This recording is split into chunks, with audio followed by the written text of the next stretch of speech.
Hello and welcome back to Rams Talk Podcast. We're here after what was quite a promising week for Derby. A really, really impressive 2-1 win away at Coventry. First away win since I think April time, which we very, very much needed. So we've got lots to talk about with that. And then a quite disappointing 1-1 draw with Plymouth at home, a game where Derby really probably should have won. But we've got loads to talk about, and we're very happy to have you guys here with us today to talk about it. So joining me today, first off, a man who, after 2 years of doing the podcast, was finally recognised by a person in real life at a game. We've got Jamie Page. How are you, mate? It must be the beard. Since I've grown the beard, I must be a bit easier to spot, and I'm sure Adam feels the same with his tash, which after 1 week is looking pretty good, I must say so. For the Looking better than last the year, audio, yeah. for the audio viewers, he is sporting actual facial hair. It's a miracle. It is a miracle, but I think the only people that will be getting in contact are police when he goes near a local school. But Adam, how are you, pal? How are you doing? I'm good, thank you. Yeah. No, growing the moustache is going well. It's going well. I'm glad to hear it. So, talking about going well, we have to start by talking about Derby at Coventry and the key man, Jerry Yates. Now, Yates has had a lot of stick, and I mean, we've had a lot of comments on here recently with people saying he should be dropped. We should be playing the likes of Collins, which I thought was harsh at the time, even though he hadn't scored many goals. You know, he never really had any chances, and he got 2 chances against Coventry. Well, 1 chance, really. He took that 1 chance and then he forced the second chance into the back of the net as well after a quite a sizable deflection. But Jamie, we could see from Jerry Yates, you know, that first moment he came on as a sub, I think against Matlock or something in pre-season, his movement was there, his finishing was there. He always looks sharp in all the videos on social media. It was going to happen eventually, wasn't it? And I mean, that first goal against Coventry was a proper poacher's finish. Yeah, we know he's a quality player. I think he had a bit of a dip in form, and I was one that potentially thought that he may need a spell out of the side just to kind of find that form again. Maybe come off the bench and score, be a bit more fresh, come on and against tired legs, similar to what Dejon Brown did against Hull. But yeah, I mean, the first goal against Coventry, I've watched it a few times, and that first touch, I don't think you could take a better first touch. It's a really clever way to score a goal as well. You're just kind of gambling, and that's what the best strikers in the world do. But the fact that he was able to use just 1 touch to take it round the goalkeeper and then score from quite it's not an impossible angle, but it's a very tight angle. It really was a great goal. And as we saw yesterday, gave him the confidence to try different things and different finishes. But yeah, he's a player that I really like. I prefer seeing him in a 2. We talked about the fact that we needed to see him in a 2. We did against Coventry. We didn't yesterday. I think seeing him in a 2 is the way forward for me. I just feel like he needs someone up there. Maybe to kind of occupy defenders so he gets a little bit more space, or just to give him general help, really. But yeah, I'm excited to see what happens with Yates, and it's a shame we've got a break now because he feels like the type of player that just needs to keep playing and needs to keep playing every few days. Yeah, I think you're probably right, but that first touch against Coventry, like you mentioned there, that was the touch and the finish of a striker that had scored loads of goals. You know, the fact that he'd only scored 1 goal this season, that Adam is adamant was an own goal. I think that the fact that he can still do that and he still has the confidence and still has the belief to pull that off is really important and really impressive. And we have to talk about it, don't we, Adam? That goal against Plymouth, I mean, what a ridiculous finish. Flicked up in the air by the Plymouth player, probably one of the worst clearing headers I've ever seen. Drops to Yates, and you just think, is he going to try it? And the way he took it, I mean, smashed it into that top corner from probably 6-7 yards out. Is that I mean, it's that goal of the season so far, isn't it? But it's got to be one of the best goals we've seen at Pride Park, simply just from technique.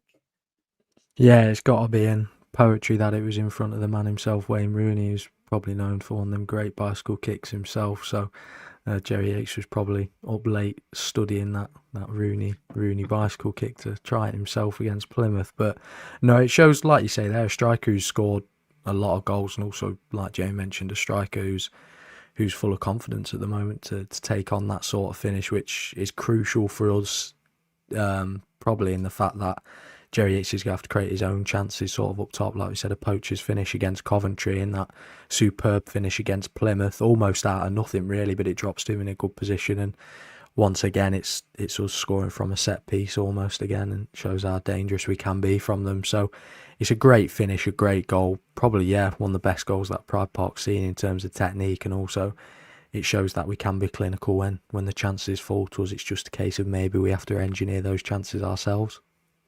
And let's talk about that shot from the halfway line as well, Adam. I mean, what a strike. I was watching it when he took it on, he thought, no, come on. And he hits it and it was going right in the top corner. I mean, it injured the keeper. I can't believe we didn't have more shots at him after that, because he could hardly move for the rest of the game. But that shot from the halfway line, put it right in the top corner. Really unlucky that the keeper managed to get back and save it. I mean, if that went in, that surely would have been the best goal Derby have maybe ever scored.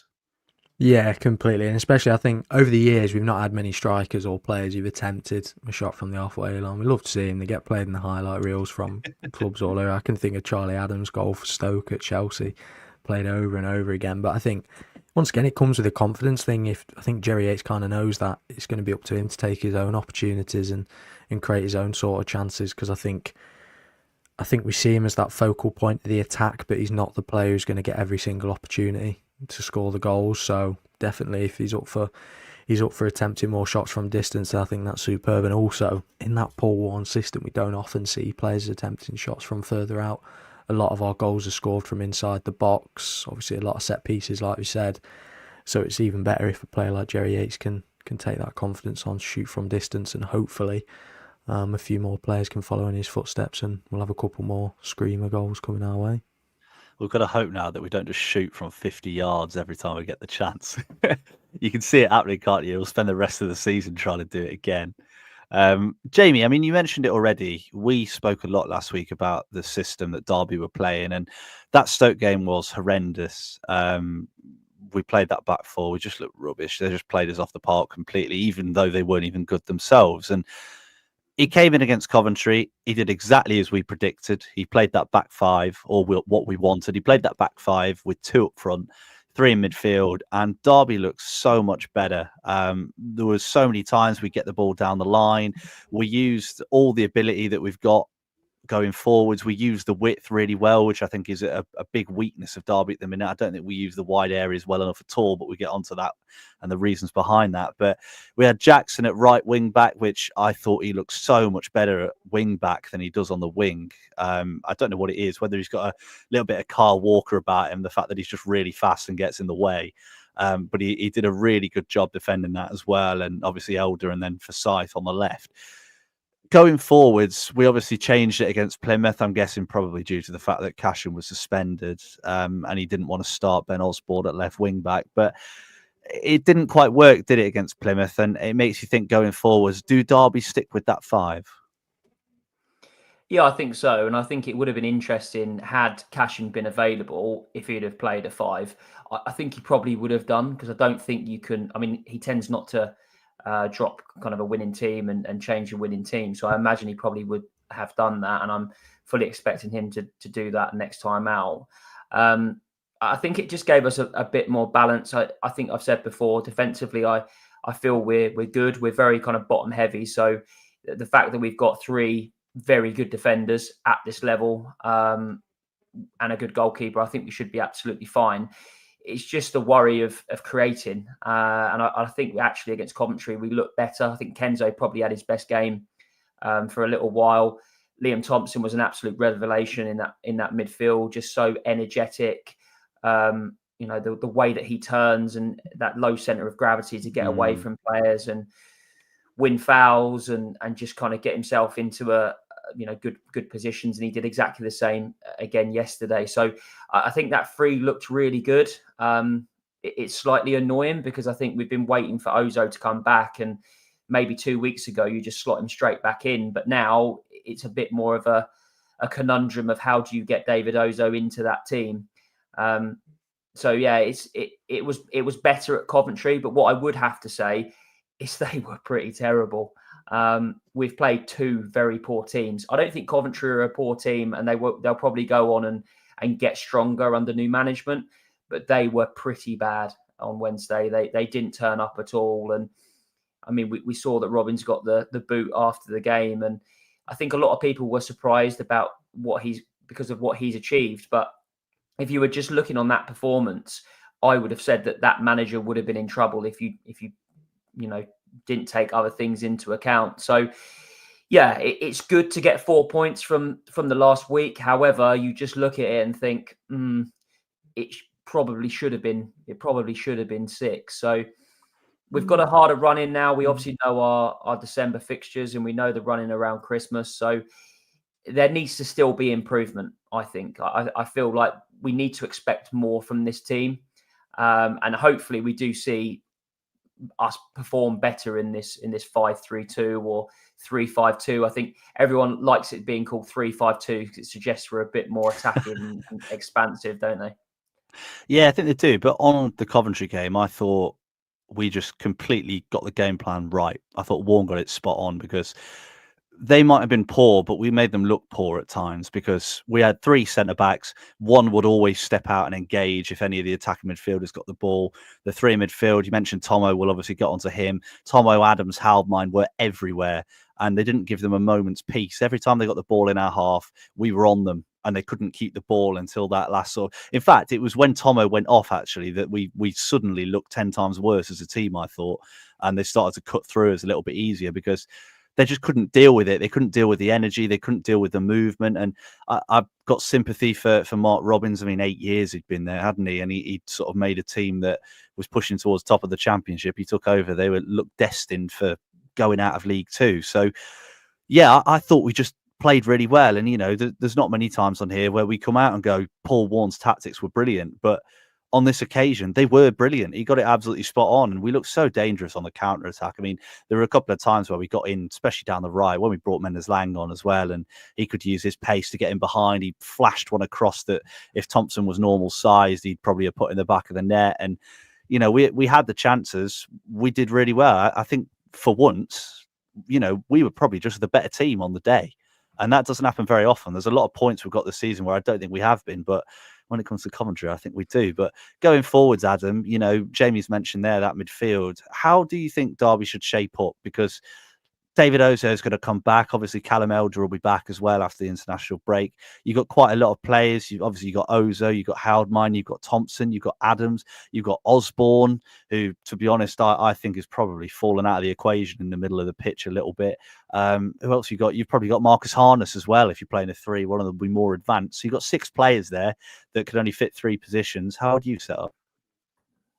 I wouldn't make anything too difficult for ourselves. Obviously, Preston away, the first one after the international break. Even if Ozo is back in contention, I'd probably just put him on the bench and keep the midfield the same. I don't think we should change anything too drastically. I think we're just giving ourselves reasons to say why some things haven't worked or performances haven't been there. I think Thompson's been a real breath of fresh air in the midfield. He's come in, he's shown that energy, he's got the pass, he can control the ball, and it's been sort of key what we've needed, I think. I think in weeks before, obviously, Thompson playing a look at Stoke away, we were desperate for something else in the middle because we know how key the midfield is to us actually having a good game of football, to be honest. So I'd keep it the same for Preston away. It's another chance for a point or 3 away from home. Preston are a poor side at the moment. So I'd keep it the same, and if a player gets injured or performance level drops, then I think that's when we bring Ozo in. It's refreshing to have Ozo back because it means that if him or Thompson does come in, then we know we've got at least one other player who can come into that midfield and provide the energy that we so very need. Because I think Ben Osborne struggled in recent games, definitely when he started and come into the middle of the park. I think Marcus Harness hasn't found his form yet. Obviously, he's still got time to settle into that system. So I'd keep it the same as it is for now. Yeah, I think I wouldn't change anything at the moment. I think Osborne's a weird one, isn't he? Because I don't think he's a midfielder. And the reason for that is it's very different when you play midfield to when you play in a wide position like fullback or wing back, because most of the time when you're picking up the ball as a wing back or a fullback, you're picking up the ball and you're only going forwards.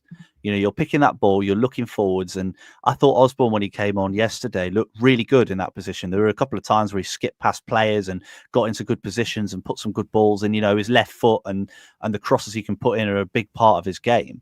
When you're in midfield, you have your back to goal or back to the opposition quite a lot more. You're picking up the ball, sort of expected to pick it up on the half turn, and you're meant to do a little bit more on the ball. And I think, especially against Stoke, I thought Osborne just looked like it wasn't his game. You know, he's clearly got some technical attributes. His passing at times is great. You know, he can move the ball pretty well. He's pretty good in tight spaces, but I don't think that's his game.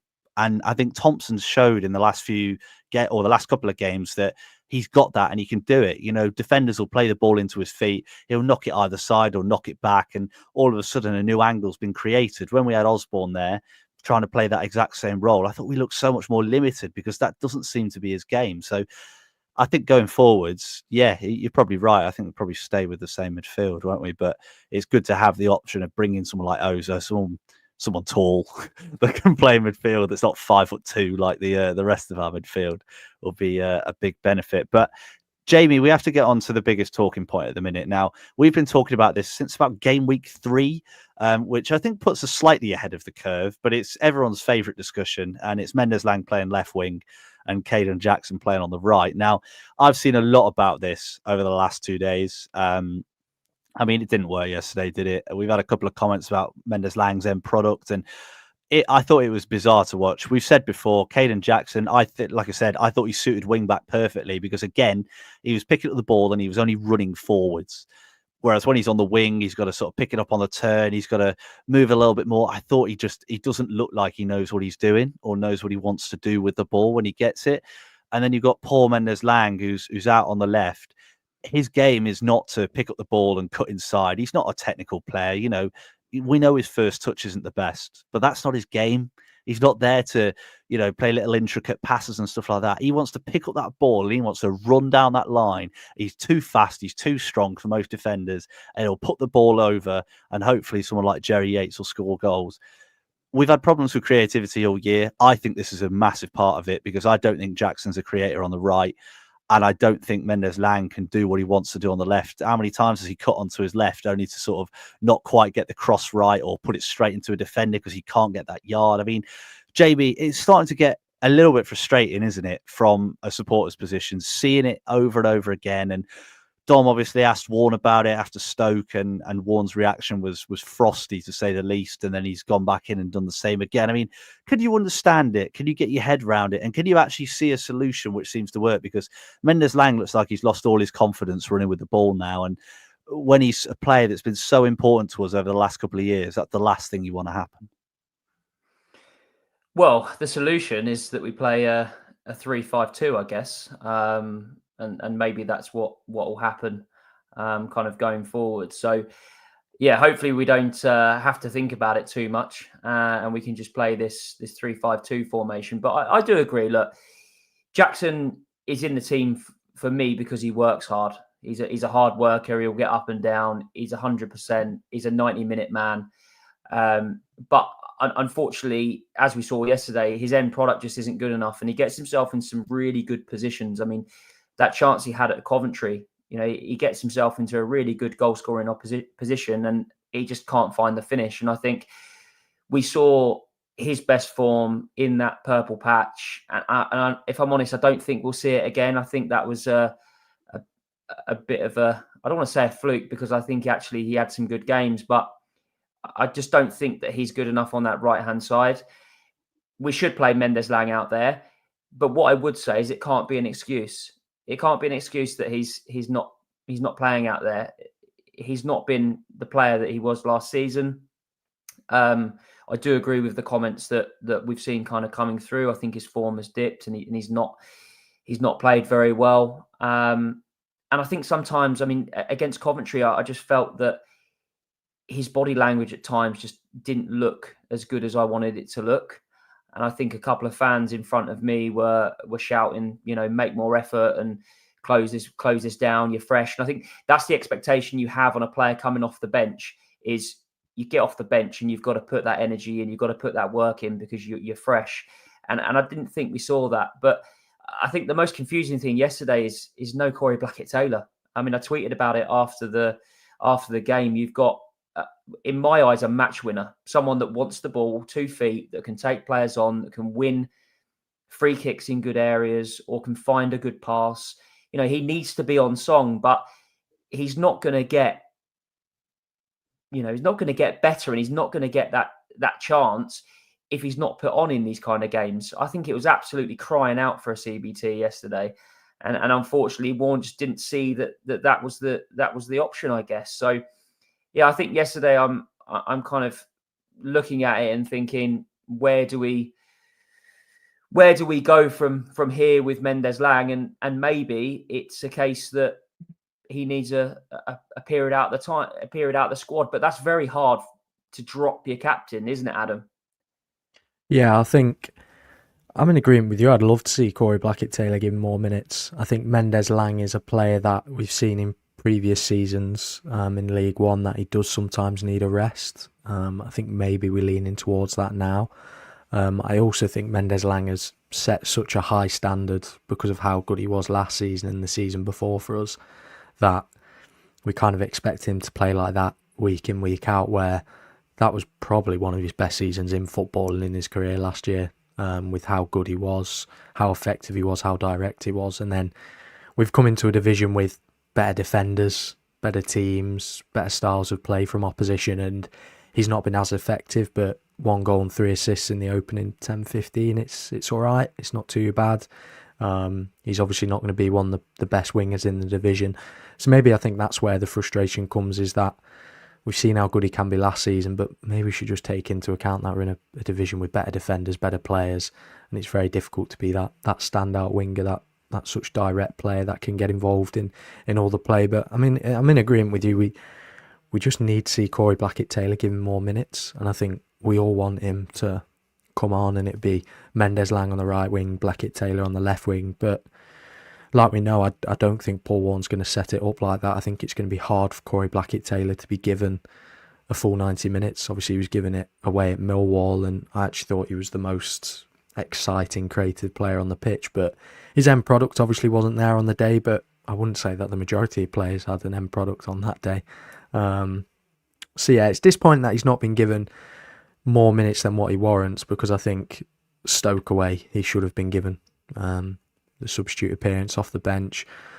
Obviously he didn't feature in the squad away at Coventry, if I'm correct there, and obviously he's not been given any more minutes against Plymouth. So I think we all just want to see him play and want to be given that freedom down that left-hand wing to create things, because I think we've seen it against Norwich. We've seen it in a couple of games, maybe last season, Portsmouth away. It feels like we've got this exciting player which just hasn't been given the freedom to play. And if Mendez-Laing is dipping out of form, then maybe we should bring him into the fold. I know you mentioned there about Mendez-Laing being the captain.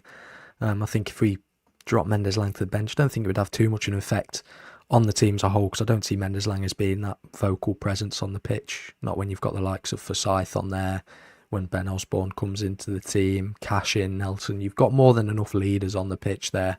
I think maybe Mendez-Laing is given that captain's armband because he's definitely a player that can inspire the rest of the team with his performances. So definitely like to see Corey Blackett-Taylor given some more minutes for sure, because I think he warrants it. And I think at the moment, for me personally, it feels like we're maybe 1 or 2 changes off putting in them quality performances that we really want. But what do you think about that, Jamie? Do you think we're that 1 or 2 changes off, or do you think that's just the squad that we have?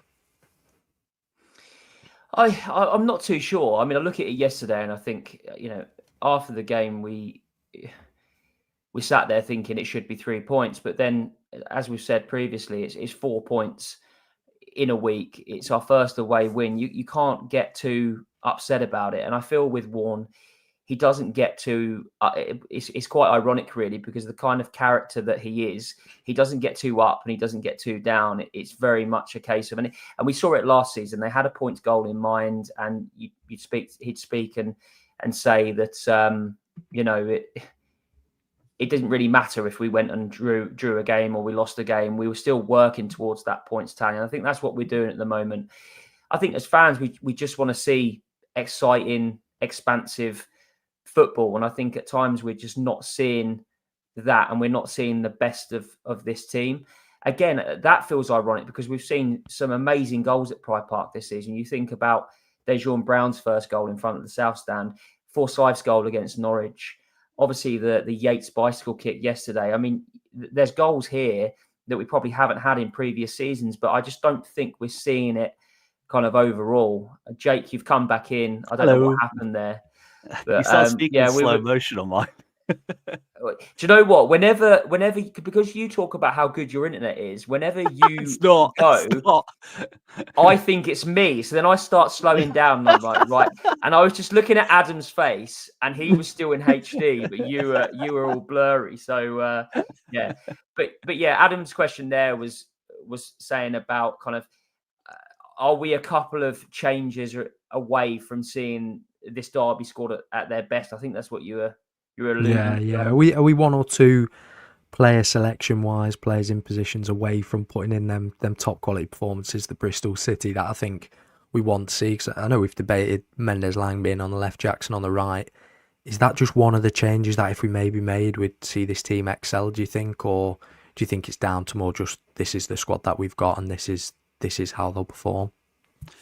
It definitely plays a part, doesn't it? It definitely plays a part. I mean, you mentioned 3 goals there, Jamie. Did you notice what they all have in common?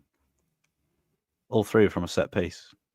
And that's the problem, is that because of the way that we set up, we do score quite a lot of goals from set pieces, which is brilliant. It's great that we're so dangerous from them. But because in open play, we've got so many what feels like square pegs, round holes, I think we struggle a little bit to set up chances and score goals. You know, we don't have the players in the right places to score them goals. That's how it feels to me, at least. You know, we mentioned Mendes-Lang obviously on the left, Jackson on the right. That plays a big part, definitely.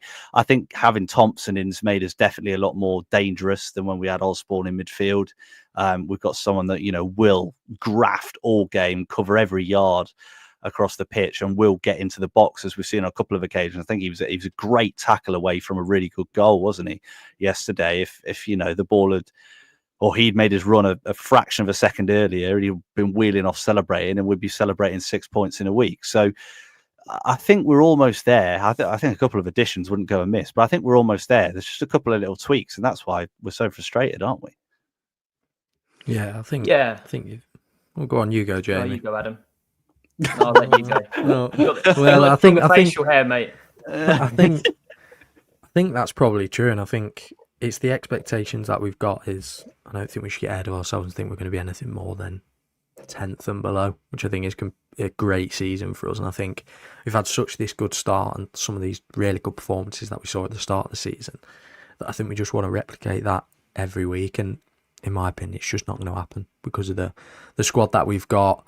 And the fact of the matter is we've not really got one of these standout players at the moment that is probably a player that could walk into any other top 6 side any team in the top 6, not any other as in we're in the top 6, but any team that's in the top 6. Because I think when you look at championship teams, you look at players and you go, he could walk into any other side in this division, even if they're in the bottom half of the table. And I think we've not yet got that player. I don't think we're far off it with players like Zetterstrom and Howard Mine, but it will take them a couple of weeks, months to acclimatise fully into the game and really hit their best. So I think probably as a team, we're just them 1 or 2 changes off. And I think January will be huge for us. I know it's a while away, but it will be huge for us just to have a couple of extra players that are round pegs in round holes, so to speak. And I think something for me that I think goes under the radar a little bit is them 2 fullback positions. I think are massive for us, especially with the fact that the wingers aren't putting in as many balls into the box. And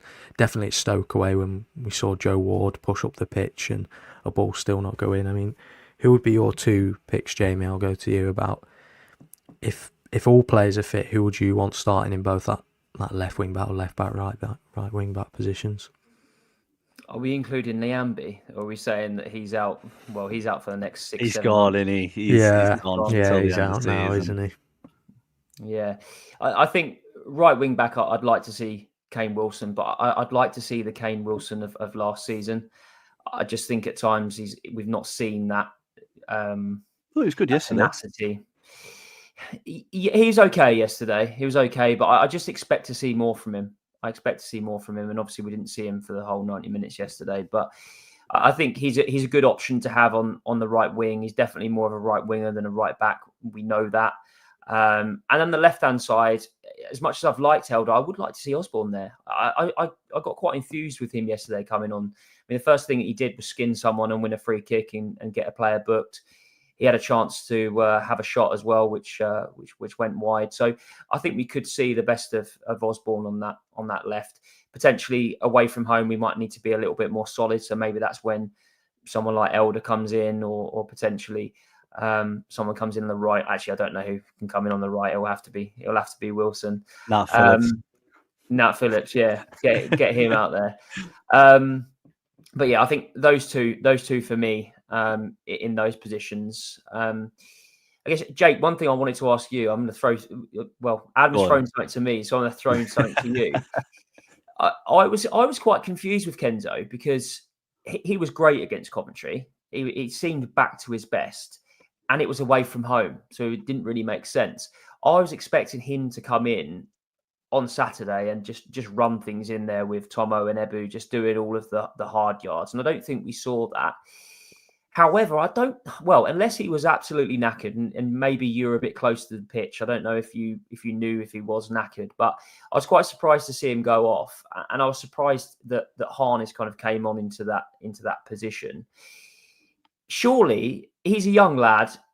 We talk about some players not being able to do 2 games in a week. Should we expect more from Kenzo? Should he have more in the tank in that position? I don't think he was out of energy. I think Warren just took him off. It looked tactical to me. I honestly, I mean, I've got it written down in the notes here. I thought he got the subs completely wrong. I mean, obviously Osborne maybe was probably the right decision going to that back 5, but I really don't know why he took Wilson off, because I thought, when we're trying to break a team down, and sorry, I know this wasn't a question, but we're trying to break a team down, and we've got Kay Wilson, who's got the ability to beat a man and get into the box and create chances, and he's a set piece threat as well. He's great in the air, and he always seems to get a header from somewhere, as he showed against Blackburn and nearly showed again. Again, I can't remember who it was against. One of the games in the last week, he had a good header that was saved as well. I think he's quite dangerous. Kenzo Haldmine, he's the only player we've got that can really unlock a defence. I thought in the first half he played okay. I thought part of the problem was he kept playing balls in behind to Jackson, who didn't run, or he'd check his run and wait. There were a couple of times where Wilson would play it into Kenzo, who'd fire it in behind first time, and Jackson just wasn't on the same wavelength as him. So I think the fact that last game he was playing those balls into Jerry Yates, and Jerry Yates was stretching the pitch, and we know how good his movement is. He plays that, football managery, advance forward, runs into the channels, creates spaces. He plays that role really well, and I thought they linked up brilliantly. And he had Liam Thompson as well making runs in behind, because obviously we had that back 5, an extra bit of protection. I think when we play this system and we're at home and Kenzo's having to play a little bit deeper, if the only option he's got is Jackson, who, his movement, he tends to come inside a little bit more. He doesn't tend to stretch the pitch very wide. It leaves Kenzo with very limited opportunities. So I don't know if we can expect more from him. Like you said, against Coventry, he was brilliant. Absolutely brilliant. And he played some great balls in behind, created some great chances. I thought he did similar and created a couple of chances, but I think he was just limited by the way that we set up.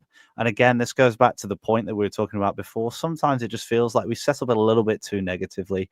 And because we set up negatively and don't tend to play the players in, probably the best positions and best players that we have, it holds us back a bit. And when you're a player like Haldmine, you need the runners, you need the players getting into space, you need the players around you. When you don't have that, he's not going to shine. We saw against, I can't remember which game it was. There was a game recently where he just didn't look at it at all and got taken off after 60 or so minutes. And you could see why, because he couldn't get on the ball and he couldn't do anything because there was no one around him.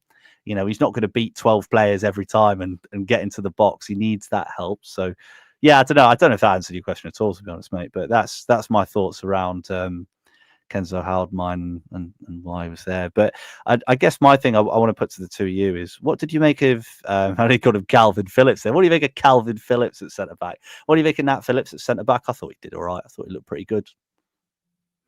Come on, Jamie, Yeah. you go first. Oh, cheers. It's very kind of you. Good, sir. Yeah, it's strange, really, because sometimes he looks a bit unorthodox. I think he's very good in the air. I think he'll win the majority of things in the air. But when he's got the ball at his feet, it just looks a little bit, I don't know, maybe his legs are a bit too long for the rest of him, for his brain. But look, he needed a chance to get into the team. This was his chance. I think they'll keep with him. I do actually think we'll go to a 3-5-2. I think that it's blatantly obvious that we will, and I think him. Well, we say that, and then Warren will probably play a 4 against Preston. But yeah, I think he's taking his chance. I think he'll learn Cashin and Nelson's game, and as I've said before, I don't have any problems with us defensively. Obviously, the goal yesterday was a complete fluke. Like, they'll take that. It's going down the middle. It's going straight into his hands. Yeah. Yeah. Well, this is the problem. When you put it on Jerry Yates' head in the form that he's in, it's going to find its way into the back of the net. So we can't do too much about that. But yeah, I think he's a good player, and I'm glad he's got his chance. I hope he continues to keep the performances up. But he's got 2 fantastic players around him. And yeah, I think, like I said before, I think it just leans itself to go with the 3-5-2. So I think we will be seeing him. We'll be seeing him more. But I'd love to. He's a big old lad. I'd love to see him get his head on something in the penalty box. I know we've talked about set pieces, and I think that's going to be massively important for us moving forward. And we've got Curtis Nelson, Phillips, and Cashin attacking balls. What I was quite confused about, though, when Fozzie came on against Cov, he was the furthest player back. That's been once he's played. Unless Liam Thompson. So the only time when Fozzie doesn't stay back is when Haldmine and Thompson are on the pitch, because one of them will be the short option and one of them will be back. Whereas, yeah, I thought it was strange that we had Fozzie back, but then in the box we've obviously got Wilson, and then you've got the 3 centre backs that you've mentioned there as well. So I think we've just got an abundance of long players at this point. Everyone's too tall, so we end up leaving our 6'2" centre back at the back. Yeah, I know what you mean. It's a bit weird. There's one moment with Phillips for me that really impressed me, actually. I know you mentioned he was good in the air, but in that first half, they broke and their player ran 1-on-1 at Phillips, and Phillips stood him up really well. The player turned him inside, outside, went to shoot, and Phillips just took the ball off his toe and away we went. And that really impressed me. And I think that was the moment that sort of made me think, yeah, you can tell he's played at a high level, because, if you defend against Salah in training, some random bloke who plays for Rooney's Plymouth is probably not going to skin you too easily. So yeah, you can tell he's played at a good level, which is it can only be beneficial for us, can't it? Adam, I mean, we've mentioned the 3-5-2 there. I've obviously already asked you about how you feel about the midfield, but do you think we stick with the 3-5-2 now? Is that what you can see from Warren's perspective, or do you think he'll keep trying to play this 4-3-3 when Ozo's back? I think I can see it from Warren's perspective with the 3-5-2, especially putting into context the games we've got coming up in this December Christmas period. I know we've got 3 matches coming up, which are games that we probably look at and say we could definitely at least get a point, maybe even 3 in some of them. Not all of them, obviously. Like we're not going to go and win 3 in a row. Well, we might do, but I'm not too sure about that. But I think definitely we're going to look to soak up pressure in games and then counter-attack. I think that's something that I was impressed with yesterday was the ability for us to counter-attack. It reminded me a lot of how we played last season.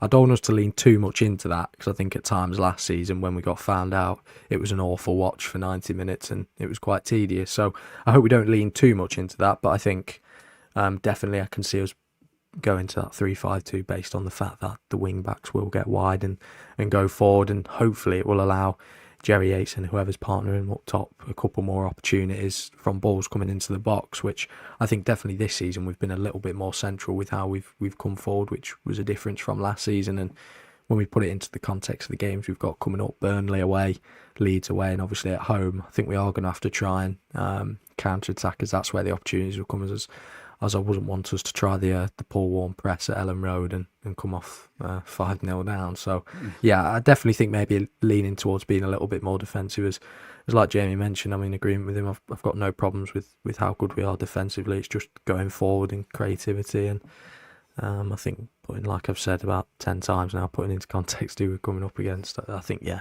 go with the 3-5-2 and wait for them counter-attacks.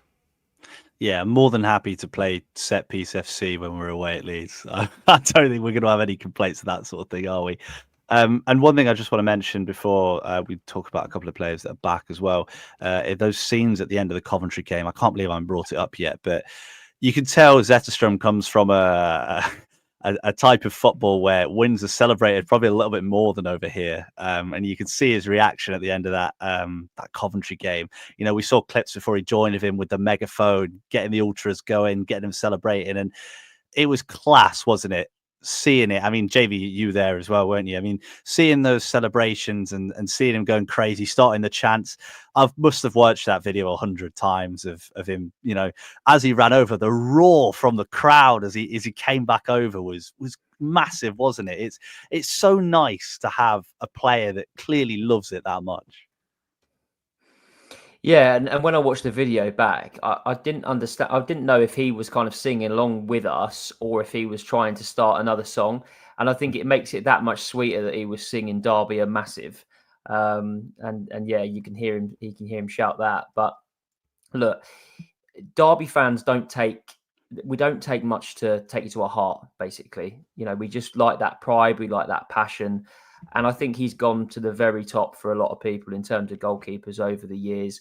We've obviously seen pictures of him with Mark Poom on international duty. And I think for a lot of fans, this will be our best keeper since Mark Poom. The fact that he's come from abroad helps, I think, because it's not like we brought in Joe Wildsmith. No disrespect to Joe Wildsmith, but he just doesn't have the sex appeal that Jacob Zetterstrom has, unfortunately. But yeah, he's I mean, if he keeps his level of performances up, he keeps doing that when we win away, I think a lot of fans are going to absolutely love it. And I guess the Derby County media team will absolutely love it as well, because like you say there, I'm sure a lot of fans watched that multiple times, shared that with friends and family. So yeah, let's just hope that we can see Zetterstrom do that another time this season. Yeah, that's what I was trying to think. When's the next time that he's going to do that? Hopefully it's not the one and only time. To be honest, there was a point where I thought we might not win away this season, so it was quite nice to get those 3 points. But yeah, great guy, and yeah, I'm sure that he'll go down in the history books if he continues to keep playing the way he is and keeps doing the stuff at full time. I love the way that he goes around the whole pitch as well. You see some players just kind of do a lap that's just a bit bigger than the centre circle, whereas he kind of hits 4 corners. And yeah, it was a lovely moment as well after the Coventry game. He jumped into the crowd and gave his gloves away as well. And you just think for a kid that gets Zetterstrom's gloves, like that's just amazing. I was never lucky enough to get anything from a player in those kind of situations. You have to go to games, Jamie, to get them from a player. Yeah, it's true. Yeah. Well, you have to be in the front row, and I'm always at the back. I am the ultras. I'm with the ultras. No, yeah, you're very true. 2 games in a week. I started to get a nosebleed on the way up to Derby on Saturday. So yeah, we digress. But yeah, Zetterstrom, what a guy, and yeah, keep up the performances, Jacob, if you're watching. Probably does. He loves Derby County. I'm sure he does. I'm sure he's here after 43 minutes, listening intently. And one final thing, Adam, before we sign off. Obviously, we've had a couple of players that have been injured all season so far. Tom Barkhuizen played that first game. I don't think he knew what he was doing in that first game, but I don't think any of us did. He's obviously was back on the bench, and Connor Washington's back as well. Obviously, Jake Rooney. Getting minutes Jake back. Rooney as well. My that is 8 true. out of 10 last season. He's coming back. I'm ready. Yeah, Jake Rooney's back as well. But we do have 1,000 centre halves, so I feel like he probably will have a little bit more of a tough time getting a look in. But any of those players, you know, Washington was struggling up front. Dejan Brown's obviously had to come in. He's only a young lad. Washington's got a lot of experience in this division. I thought he looked pretty decent when he was actually fit last year, Northampton especially. That goal on the turn was impressive. And then Tom Barkhuizen, he's another one, a lot of experience in this division, and he can play on the left. He's got a bit of pace. He'll get in behind. He'll carry the ball. I mean, can you see them having any sort of impact at Derby this season? Or are they ones that will probably end up going out? Because it does kind of feel like Paul Warne doesn't really fancy either of them. I think it might come down to Paul Warne doesn't really fancy either of them. Tom Barkhuizen, I don't think is going to get a look in if Corey Blackett-Taylor can't get into a side of player who's scored this season.